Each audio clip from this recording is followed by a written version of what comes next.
ఆంధ్రప్రదేశ్ ముఖ్యమంత్రి వర్యులు గౌరవనీయులు శ్రీ నారా చంద్రబాబు నాయుడు గారికి, తెలుగుదేశం పార్టీ జాతీయ ప్రధాన కార్యదర్శి యువనేత మంత్రివర్యులైనటువంటి నారా లోకేష్ గారికి, వేదిక మీద ఉన్నటువంటి పెద్దలందరికీ, ముఖ్యంగా పసుపు కుటుంబ సభ్యులందరికీ నా హృదయపూర్వక నమస్కారాలు. 2024లో ఎన్డీఏ ప్రభుత్వం అధికారంలోకి రాకముందు ఏ వ్యవస్థల్ని చూసినా అప్పులు కుప్పలు, అర్జీల తట్టలే మనకి దర్శనం ఇచ్చాయి. అటువంటి సమయంలో 2024లో ముఖ్యమంత్రి నారా చంద్రబాబు నాయుడు గారు బాధ్యతలు చేపట్టాక అతి కొద్ది కాలంలోనే ఆంధ్రప్రదేశ్ని మళ్ళీ అభివృద్ధి ప్రధానంగా నడిపిస్తున్నారు. అదేవిధంగా 2014లో స్టేట్ బైఫర్కేషన్ జరిగాక నవ్యాంధ్రప్రదేశ్ని స్వర్ణాంధ్రప్రదేశ్గా తీర్చిదిద్దేందుకు అప్పటి ముఖ్యమంత్రి అయినటువంటి చంద్రబాబు నాయుడు గారు ఎంతో కృషి చేశారు. మరి ప్రతి రాష్ట్రానికి ఒక రాజధాని ఉండాలి. రాష్ట్రానికి రాజధాని అనేది ఒక ఆత్మగౌరవం లాంటిది. కాబట్టి 5 కోట్ల ఆంధ్రులకి ఒక రాజధాని, ఒక విశ్వనగరం లాంటి రాజధాని కావాలి. ప్రపంచ స్థాయి మౌలిక సదుపాయాలతో కూడినటువంటి రాజధాని కావాలి అని చెప్పి ఆలోచన జరిగినప్పుడే అమరావతి అనే ఈ ప్రజా రాజధాని పురుడు పోసుకుంది. కేవలం నారా చంద్రబాబు నాయుడు గారి మీద ఉన్నటువంటి నమ్మకంతో 29 గ్రామాల ప్రజలు 29 గ్రామాల ప్రజలు శాంతియుత మార్గంగా 34,000 ఎకరాల భూమిని కేవలం చంద్రబాబు నాయుడు గారి మీద, ఆయన విజన్ మీద ఉన్నటువంటి నమ్మకంతో వాళ్ళు రాష్ట్ర అభివృద్ధిలో భాగస్వాములయ్యారు. అభివృద్ధి వికేంద్రీకరణ ఒక పక్కన రాజధాని అభివృద్ధి చేస్తూనే 2014 నుంచి 19 వరకు చంద్రబాబు నాయుడు గారు మరోపక్క అభివృద్ధి వికేంద్రీకరణలో భాగంగా ఇవాళ ఇక్కడ మనం ఈ కడపలో మహానాడు జరుపుకుంటున్నాం. ఇదే రాయలసీమకి 14 నుంచి 15 వరకు కూడా చంద్రబాబు నాయుడు గారు ఆంధ్రప్రదేశ్కి టాప్ 15 ఇన్స్టిట్యూషన్ తీసుకొస్తే కనుక, నేషనల్ ఎడ్యుకేషనల్ ఇన్స్టిట్యూట్స్ తీసుకొస్తే దానిలో 5 నేషనల్ ఇన్స్టిట్యూట్స్ని రాయలసీమలో ప్రారంభించారు. మరి అలాగే చూసుకుంటే రాయలసీమని పరిశ్రమల సీమగా తీర్చిదిద్దే విధంగా ఎన్నో దిగ్గజ కంపెనీల్ని ఇక్కడ స్థాపించారు. మరి కృష్ణా జలాల్ని, పట్టిసీమని నిర్మించి కృష్ణా జలాల్ని రాయలసీమకి తీసుకొచ్చిన అపర భగీరథుడు మరి నారా చంద్రబాబు నాయుడు గారు. ఉత్తరాంధ్రని కూడా ఐటీ హబ్గా తీర్చిదిద్దు, పర్యాటక కేంద్రంగా తీర్చిదిద్దుతూ అమరావతిని ఆంధ్రప్రదేశ్ని అభివృద్ధి ఎజెండాగా అప్పటి వరకు నడుస్తున్న తరుణంలో 2019 ఎలక్షన్స్లో అనూహ్యంగా 151 తలల రావణాసుడు అధికారంలోకి వచ్చాడు. అప్పటి వరకు తెలుగుదేశం ఎజెండా అభివృద్ధి అయితే 2019 నుంచి 24 వరకు విధ్వంసమే ఎజెండాగా నడిచింది గత ప్రభుత్వం కూడా. నా అక్క చెల్లెమ్మలు అని చెప్పి అక్క చెల్లెమ్మల ఓట్లతో అధికారంలోకి వచ్చి మహిళల మీద, ముఖ్యంగా అమరావతి మహిళల మీద లాఠీలు జులిపించాడు గత ప్రభుత్వంలో జగన్మోహన్ రెడ్డి గారు. మరి ఎప్పుడైతే అధికారంలోకి వచ్చాడో విద్వేషం, రాజకీయ కక్షతో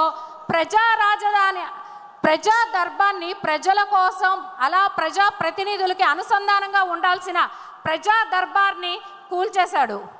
నేను స్వాగతిస్తున్నాను అమరావతి రాజధానిగా ఉండటానికని చెప్పి అసెంబ్లీ, దేవాలయం లాంటి అసెంబ్లీలో ఆ రోజున మాటిచ్చి తీరా అధికారంలోకి వచ్చి డిసెంబర్ 17, 2019లో 3 రాజధానులు అని చెప్పి రాష్ట్రాన్ని 3 ముక్కలు ఆడిన వ్యక్తి జగన్మోహన్ రెడ్డి. మరి అమరావతి ఉద్యమం సుదీర్ఘంగా 1631 రోజులు అమరావతి ఉద్యమం శాంతియుత మార్గంగా కొనసాగింది.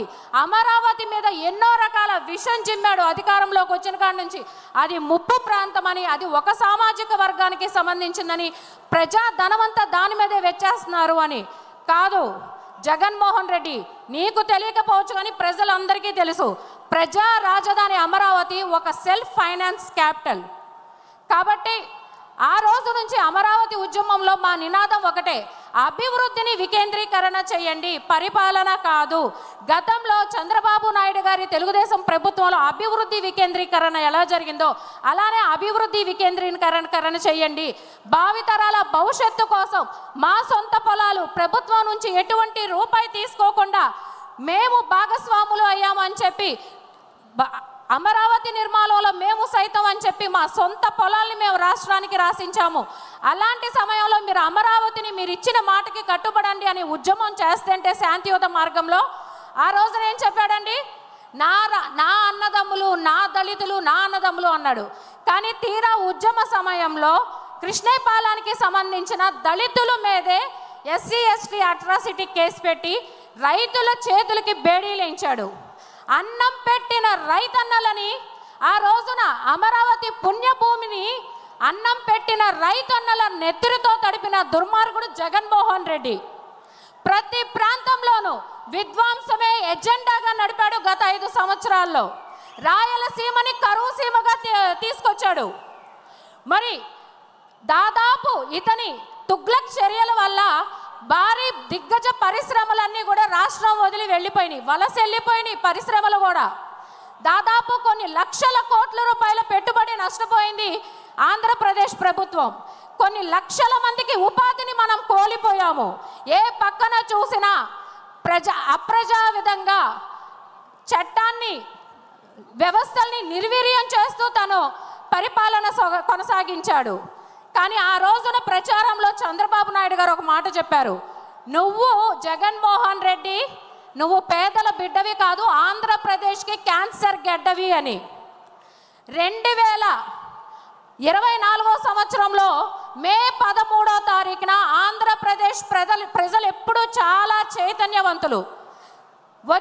ఓటు అనే ఒక వజ్రాయంతో ఈ వైరస్కి పసుపు అనేది పూసి చెక్ పెట్టారు మన ఆంధ్రప్రదేశ్ ప్రజలు. మళ్ళీ నారా చంద్రబాబు నాయుడు గారిని తిరిగి అధికారంలోకి తీసుకొచ్చాము. చంద్రబాబు నాయుడు గారు అధికారంలోకి వచ్చిన అతి కొద్ది కాలంలోనే మళ్ళీ అమరావతి పునఃప్రారంభం కేంద్రంగా రాష్ట్రంలో 58,000 కోట్ల రూపాయల పనులు మన ప్రధానమంత్రి గౌరవనీయులు నరేంద్ర మోడీ గారి చేతుల మీదుగా ప్రారంభించారు.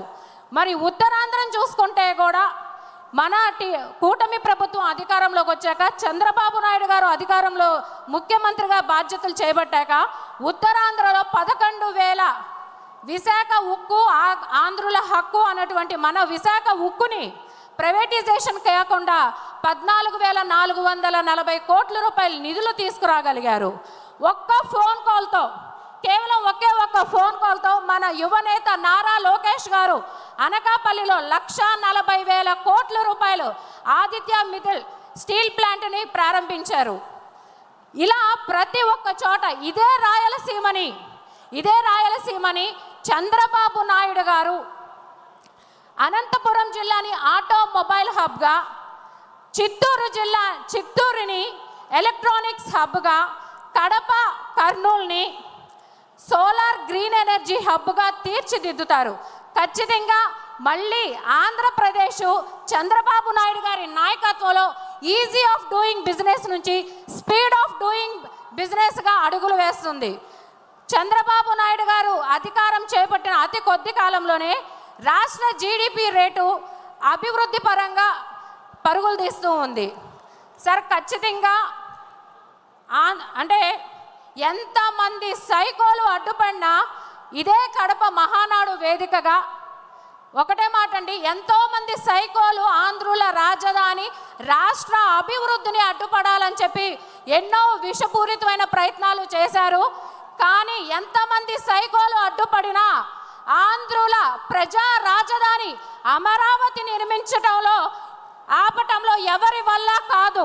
ఎందుకంటే ఇది ఆంధ్ర ప్రజల కోసం నారా చంద్రబాబు నాయుడు గారు తీసుకున్నటువంటి సంకల్పం.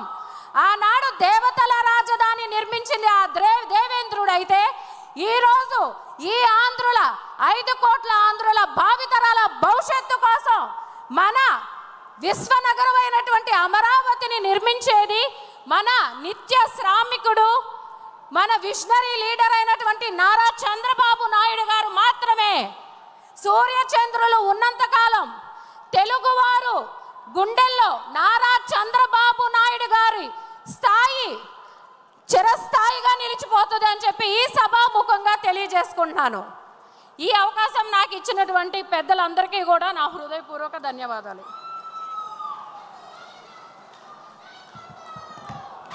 ధన్యవాదాలమ్మా. ఇప్పుడు యోగాంధ్రప్రదేశ్